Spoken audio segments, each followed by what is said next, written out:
안녕하십니까. 주역 64개 노트 정리. 이번 시간에는 산화비 첫 번째 시간입니다. 전체적으로는 147번째 노트 정리입니다. 이번 시간에는 꾸밈의 개인 산화비계의 총론적인 설명에 대해서 같이 알아보겠습니다. 자, 먼저 한자를 같이 한번 읽어보겠습니다. 산화비 소리 유유왕 비형 소리 유유왕 비는 형통하니 갈 바가 있어 조금 이롭다 하니라 이렇게 이야기합니다. 즉 빗개는 이 비의 한자로 보면은 꾸밈에 관한 이야기입니다. 즉 비는 꾸미다 수식하다의 이야기입니다. 즉 하늘의 문이 천문을 하늘을 장식하는 문식이라고 이야기합니다. 즉 성상과 운기 등에서 하늘을 수놓는 문양이라고 이야기합니다. 하늘의 무리는 천문이라 이야기하고 인문은 하늘 아래 인간의 세상을 장식하는 문양을 이야기합니다. 즉 인류에 의해서 생성되는 인류 문명을 인문이라고 이야기하죠. 그리고 이제 장지천 교수님은 꾸미는 것을 문이라고 이야기합니다. 즉 문과 질은 상대적인 개념으로서 질이 사물의 본질을 말한다면은 문은 문식은 사물의 외양의 꾸밈을 말한다고 이야기합니다. 그래서 적당한 문식은 적극적인 역할을 하며 삶을 풍성하게 하는 데 도움을 준다고 이야기합니다.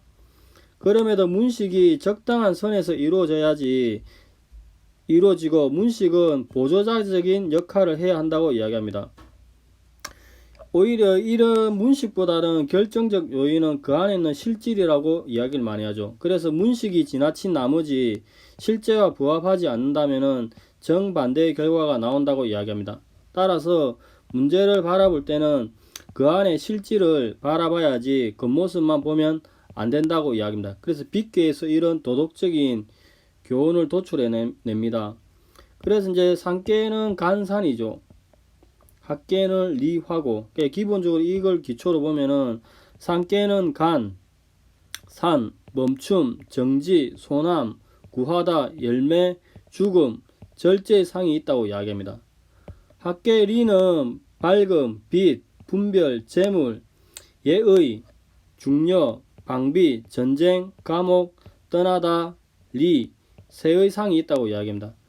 이렇게 산안의 불빛은 자연적인 게 아니라 인위적인 것이라고 이야기합니다. 이렇게 산안의 불빛이 있어서 그 위를 밝게 비추면은 초목과 만물이 그 광채를 모두 입으니 그것이 곧 꾸미는 상이라고 이야기합니다. 황태현 교수님이 이 꾀를 조금 더 정밀하게 부연 설명하시기를 산안의 불빛이 약해서 멀리 비추지 못한다고 이야기합니다. 이런 꾸밈이나 장식은 실세가 아니라 허세의 계라고 합니다. 그래서 산화비계 당사자는 잡다한 서정이나 보고 중대국사를 다루지 않아야 한다고 이야기합니다. 이렇게 비는 학계리 안에서는 굉장히 밝거나 산에 이렇게 거두어지죠. 그러니까 산에 막히죠. 이 밝음이. 즉 안은 밝고 문명하나 산에 막혀서 이 문명한 속마음과 생각을 널리 펼치기에 역부족인 괴라고 이야기합니다. 즉 내심의 계획은 매우 화려하나 공적인 세계에서 이를 실현하지 못했다고 이야기합니다. 공자가 이 괴를 또 받은 적이 있다고 이야기합니다. 단사를 보겠습니다. 비형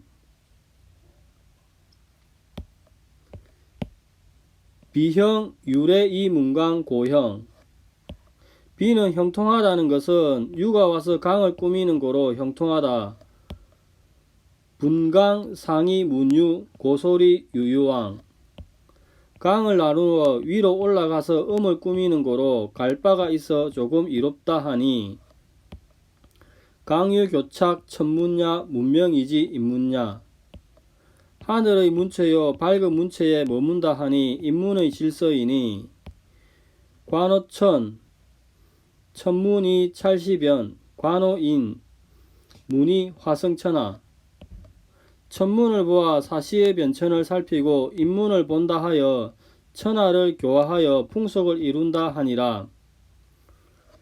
이 아까 부연적인 설명을 공자는 빗개에 점괘가 나와서 우울해 했다고 합니다. 왜냐하면은 산의 검은 그림자에 갇힌 불빛처럼 옹색하다고 이야기합니다. 즉 안은 리로서 밝거나 바깥은 막혀서 드러날 수가 없어서 이 빗개를 받고 난 뒤에 우울해 했다고 이야기합니다. 대상전을 보면은 산하유택, 산하유화비, 군자이, 명서정, 무감, 절옥. 산 밑에 불이 있는 게 비니 군자는 이로써 밝혀서 형옥을 감히 함부로 손대려 하지 않는다 하니라. 군자는 각종 정사를 문식으로 할 수 있지만 이것을 써서 형벌에 관한 일을 판단하거나 결정하지 말라는 이야기입니다. 즉 형벌에 관한 일, 즉 판결할 때는 반드시 실제 정황을 구체적으로 살펴서 문제를 파악해야 하므로 문식이 있어서는 안 된다고 이야기를 합니다.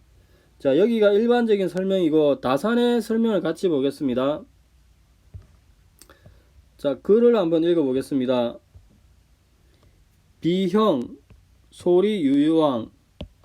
비는 형통하여 작은 일로 어디 갈 일이 있으면 이로울 것이다. 상활, 산화유비 비, 군자의 명서정 무감절록. 산 아래 불이 있는 것이니 군자는 이 괴상을 관찰함으로써 서민을 위한 정치를 밝히고 옥사를 감히 함부로 다투지 않는다. 이렇게 이야기합니다.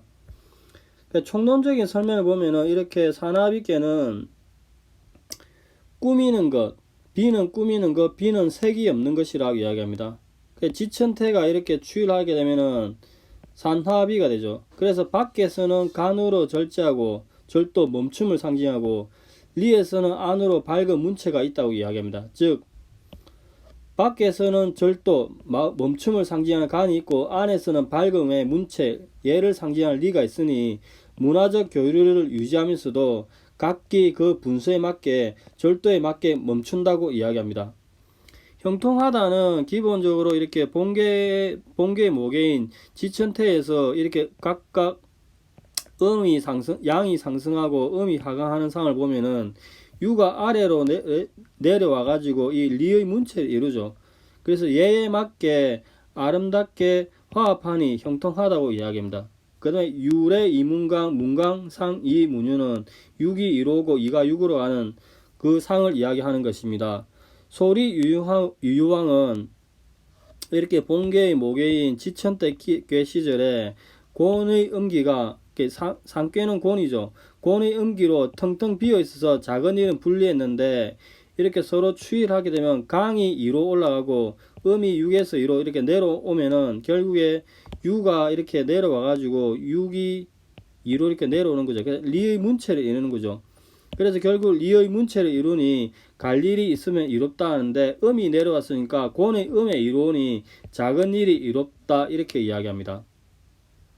그 다음에 이제 또 부연 설명하시기를 이렇게 지천태 위에는 곤 따뜻한 기운 밑에는 건 찬 기운인데 이렇게 추이를 하게 되면은 이제 결국 리로서 교화를 하고 간으로서 종결 이루게 되니까 이렇게 이야기합니다. 즉 결국에는 설명하기를 리의 문화가 이미 베풀어지면 간으로 절제해서 예법이 안으로 융성하게 됨에 따라 곤의 백성이 지계 본계 모계인 곤의 상계 곤의 백성이 지나친 욕심이 방비가 되니까 이로써 천하를 교화하고 육성할 수 있다고 이야기합니다. 그 다음에 이제 대상전의 물상을 보면은 산 아래 불이 있는 것이니 군자는 이 괴상을 관찰함으로써 서민을 위한 정치를 밝히고 옥사를 감히 함부로 다투지 않는다고 이야기합니다. 즉 지천택기 시절에 본계의 모계인 지천택기 시절에 건의 왕이 아래에 있고 이렇게 곤의 백성을 통치를 하는 거죠. 즉 건의 임금이 안에 있으면서 곤의 백성을 다스리는 상인데 곤은 많은 무리 그러니까 서민을 위한 정치를 한다 이야기죠. 그래서 이렇게 추위가 있게 되면은 이제 리의 문체로서 밝게 빛나고 이렇게 리의 문체로 밝게 빛나죠. 그 다음에 중간에 또 강의 법률이 이렇게 있는 거죠. 즉 추위를 하게 되면은 리의 문체가 밝게 빛나고 즉 명서정, 서민을 위한 정치를 밝힌다고 이야기합니다. 그리고 감의 법률도 있고 리의 감옥도 있으니까 감은 법률이 되니까 형법이 이미 갖추어진 상태에서 이제 이렇게 산하비기를 보면은 이제 간의 죽음과 그리고 간의 죽음과 진의 그 생과 사가 이렇게 있는 거죠. 리의 감옥 안에서. 그리하여서 간의 죽음과 진의 생이 아직 판정되지 않은 상황에서 무감절로 옥사를 함부로 판결하지 않는다고 이야기합니다. 자, 여기까지가 일반적인 설명이고, 오늘은 산하위계의 이제 총론적인 설명을 봤는데, 비가 꾸밈에 관한 계이지만, 꾸밈이 적당한 수준에 머물러야지 문제는 실질이 더 중요하다는 그런 상을 밝혀냈습니다. 다음 시간에는 개별 효에 대해서 구체적으로 조금 더 알아보겠습니다. 감사합니다.